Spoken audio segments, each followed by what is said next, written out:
ನಿಮಗೆ ಗರ್ಭಾವಧಿಯ ಡಯಾಬಿಟಿಸ್ ಇದೆ ಎಂದು ತಿಳಿದರೆ ನಿಮ್ಮ ಡಾಕ್ಟರ್ ಮತ್ತು ನರ್ಸ್ ಸರಳವಾದ ದಿನನಿತ್ಯದ ಬದಲಾವಣೆಗಳೊಂದಿಗೆ ನಿಮ್ಮನ್ನು ಮತ್ತು ನಿಮ್ಮ ಮಗುವನ್ನು ಹೇಗೆ ನೋಡಿಕೊಳ್ಳಬೇಕೆಂದು ಸಲಹೆ ನೀಡುತ್ತಾರೆ. ಗರ್ಭಾವಧಿಯ ಸಕ್ಕರೆ ಕಾಯಿಲೆ ರಕ್ತದಲ್ಲಿ ಸಕ್ಕರೆಯನ್ನು ಹೆಚ್ಚು ಮಾಡುತ್ತದೆ. ಅದರಿಂದ ನಿಮಗೆ ಮತ್ತು ನಿಮ್ಮ ಮಗುವಿಗೆ ಹಾನಿಯಾಗಬಹುದು. ಆದ್ದರಿಂದ ಇಂಥ ಅಪಾಯಗಳನ್ನು ಕಡಿಮೆ ಮಾಡಲು ನೀವು ಆರೋಗ್ಯಕರ ಆಹಾರವನ್ನು ಸೇವಿಸಬೇಕು ಮತ್ತು ನಿತ್ಯ ವ್ಯಾಯಾಮ ಮಾಡಬೇಕು. ದಿನಕ್ಕೆ 30 ನಿಮಿಷಗಳ ಕಾಲ ವ್ಯಾಯಾಮ ಅಥವಾ ದೈಹಿಕ ಚಟುವಟಿಕೆ ಮಾಡುವುದು ರಕ್ತದಲ್ಲಿನ ಸಕ್ಕರೆ ಮಟ್ಟವನ್ನು ನಿಯಂತ್ರಿಸುವ ಅತ್ಯುತ್ತಮ ಮಾರ್ಗ. ದೈಹಿಕ ಚಟುವಟಿಕೆಯು ನಿಮ್ಮ ಸ್ನಾಯುಗಳು ಬಳಸುವ ಗ್ಲೂಕೋಸ್ನ ಪ್ರಮಾಣವನ್ನು ಹೆಚ್ಚಿಸುತ್ತದೆ.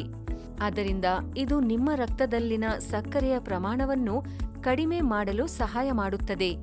ಇದು ನಿಮ್ಮ ದೇಹವು ಇನ್ಸುಲಿನ್ ಅನ್ನು ಉತ್ತಮವಾಗಿ ಬಳಸಲು ಕೂಡ ಸಹಾಯ ಮಾಡುತ್ತದೆ. ಗರ್ಭಾವಸ್ಥೆಯಲ್ಲಿ ದೈಹಿಕ ಚಟುವಟಿಕೆ ಕಠಿಣವೆನಿಸಬಹುದು, ಏಕೆಂದರೆ ಹೆಚ್ಚು ಸುತ್ತಾಡುವ ಮನಸ್ಸು ನಿಮಗಿರುವುದಿಲ್ಲ. ನಿಮಗೆ ಚಟುವಟಿಕೆಯಿಂದಿರುವ ಅಭ್ಯಾಸವಿರದಿದ್ದರೆ ನಿಮ್ಮ ಚಟುವಟಿಕೆಯನ್ನು ಕ್ರಮೇಣ ಹೆಚ್ಚಿಸಲು ನೀವು ಪ್ರಾರಂಭಿಸಬೇಕು. ವೇಗವಾಗಿ ನಡೆಯಿರಿ ಮತ್ತು ಹೆಚ್ಚಾಗಿ ನಡೆಯಿರಿ. ನೀವು ದಿನಕ್ಕೆ 10 ನಿಮಿಷ ನಡೆಯುವುದರಿಂದ ಆರಂಭಿಸಿ 30 ನಿಮಿಷಗಳವರೆಗೆ ಹೆಚ್ಚಿಸುತ್ತಾ ಹೋಗಿ. ನೀವು ಕುಟುಂಬದ ಸದಸ್ಯರನ್ನು ಅಥವಾ ಸ್ನೇಹಿತರನ್ನು ನಿಮ್ಮ ಜೊತೆಗೆ ಬರುವಂತೆ ಕೇಳಿಕೊಳ್ಳಬಹುದು. ಗರ್ಭಾವಸ್ಥೆಯಲ್ಲಿ ಸುರಕ್ಷಿತವಾಗಿ ಮಾಡಬಹುದಾದಂತಹ ಇತರ ರೀತಿಯ ವ್ಯಾಯಾಮವನ್ನು ನಿಮ್ಮ ವೈದ್ಯರು ಅಥವಾ ನರ್ಸ್ ಸೂಚಿಸಬಹುದು. ಬೆನ್ನಿನ ಮೇಲೆ ಮಲಗಿ ವ್ಯಾಯಾಮ ಮಾಡದಂತೆ ಎಚ್ಚರವಹಿಸಿ. ಇದು ನಿಮಗೆ ಅಪಾಯಕಾರಿಯಾಗಬಹುದು. ನಿಮ್ಮ ಹೃದಯವು ವೇಗವಾಗಿ ಬಡಿಯಲು ಪ್ರಾರಂಭಿಸಿದರೆ ಅಥವಾ ನೀವು ಇನ್ಸುಲಿನ್ ತೆಗೆದುಕೊಳ್ಳುತ್ತಿದ್ದರೆ ನಿಮ್ಮ ರಕ್ತದಲ್ಲಿ ಸಕ್ಕರೆ ಕಡಿಮೆಯಾಗುತ್ತಿರುವ ಲಕ್ಷಣಗಳನ್ನು ಎಚ್ಚರಿಕೆಯಿಂದ ಗಮನಿಸಿ. ಉದಾಹರಣೆಗೆ ತಲೆ ತಿರುಗುವಿಕೆ ಅಥವಾ ಬೆವರುವಿಕೆ. ಪ್ರತಿದಿನ ಈ ಕೆಳಗಿನವುಗಳಿಂದ ನೀವು ವೈವಿಧ್ಯಮಯ ಆರೋಗ್ಯಕರ ಆಹಾರ ಸೇವಿಸಬೇಕು. ತರಕಾರಿಗಳು ಮತ್ತು ಹಣ್ಣುಗಳು, ಬೇಳೆ, ಕಾಳುಗಳು, ಬೀಜಗಳು ಮತ್ತು ಕಾಯಿಗಳು, ಮೊಟ್ಟೆ, ಕೋಳಿ ಮತ್ತು ಮೀನು, ಹಾಲು, ಮೊಸರು ಮತ್ತು ಪನ್ನೀರ್, ಧಾನ್ಯಗಳಾದ ಗೋಧಿ, ಅಕ್ಕಿ ಮತ್ತು ರಾಗಿ. ಬೆಳಗಿನ ಹೊತ್ತು ಆರೋಗ್ಯಕರ ಉಪಹಾರದೊಂದಿಗೆ ದಿನವನ್ನು ಪ್ರಾರಂಭಿಸುವುದು ಮುಖ್ಯ. ಕಾರ್ಬೋಹೈಡ್ರೇಟ್, ಉದಾಹರಣೆಗೆ ಚಪಾತಿ, ಉಪ್ಮಾ, ಇಡ್ಲಿ, ದೋಸೆ ಇತ್ಯಾದಿ. ಜೊತೆಗೆ ಪ್ರೋಟೀನ್, ಉದಾಹರಣೆಗೆ ಹಾಲು, ಮೊಸರು ಅಥವಾ ಮೊಟ್ಟೆ ಸೇವನೆಯೊಂದಿಗೆ ಆರಂಭಿಸಬಹುದು. ಮಧ್ಯಾಹ್ನದ ಊಟ ಮತ್ತು ರಾತ್ರಿ ಭೋಜನಕ್ಕೆ ಥಾಲಿ, ತಟ್ಟೆಯನ್ನು ಈ ಕೆಳಗಿನಂತೆ ವಿಂಗಡಿಸಬಹುದು.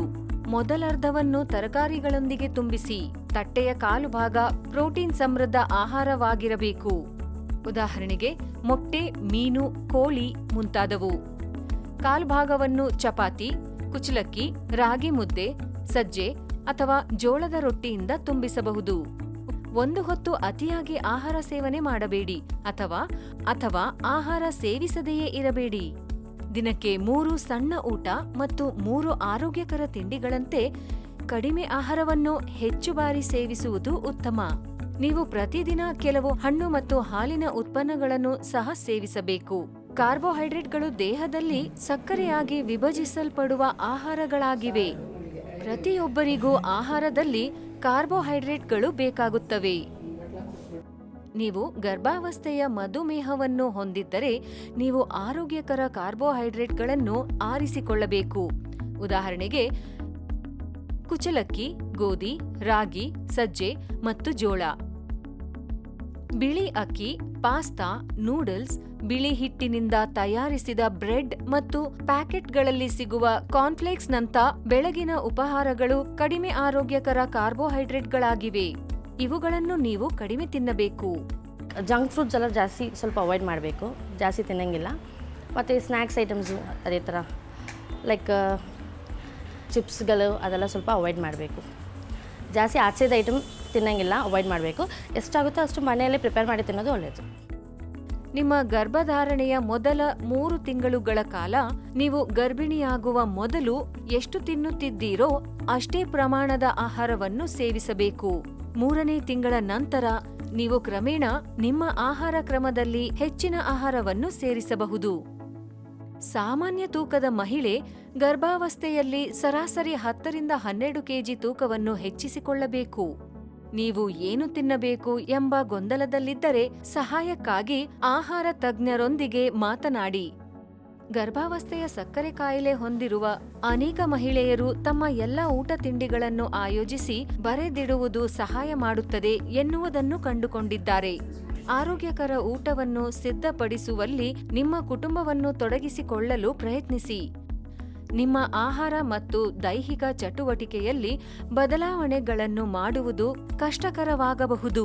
ಆರಂಭದಲ್ಲಿ ನೀವು ಬದಲಾಯಿಸಲು ಬಯಸುವ ಯಾವುದಾದರೂ ಒಂದು ವಿಷಯದ ಮೇಲೆ ಗಮನ ಹರಿಸುವುದು ಒಳ್ಳೆಯದು. ಉದಾಹರಣೆಗೆ, ಪ್ರತಿದಿನ ಸ್ವಲ್ಪ ಹೊತ್ತು ನಡೆಯುವುದು. ನಿಮಗೆ ಅಗತ್ಯವಿರುವಾಗ ಸಹಾಯ ಮತ್ತು ಬೆಂಬಲವನ್ನು ಕೇಳಲು ಮರೆಯದಿರಿ. ಗರ್ಭಾವಧಿಯ ಸಕ್ಕರೆ ಕಾಯಿಲೆ ಇದೆ ಎಂದು ತಿಳಿದಾಗ ಒತ್ತಡ ಉಂಟಾಗಬಹುದು. ಆದರೂ ಹೆಚ್ಚಿನ ಮಹಿಳೆಯರು ವ್ಯಾಯಾಮ ಮತ್ತು ಸರಿಯಾದ ಪ್ರಮಾಣದ ಆರೋಗ್ಯಕರ ಆಹಾರವನ್ನು ಸೇವಿಸುವ ಮೂಲಕ ತಮ್ಮ ಸ್ಥಿತಿಯನ್ನು ನಿರ್ವಹಿಸಬಹುದು.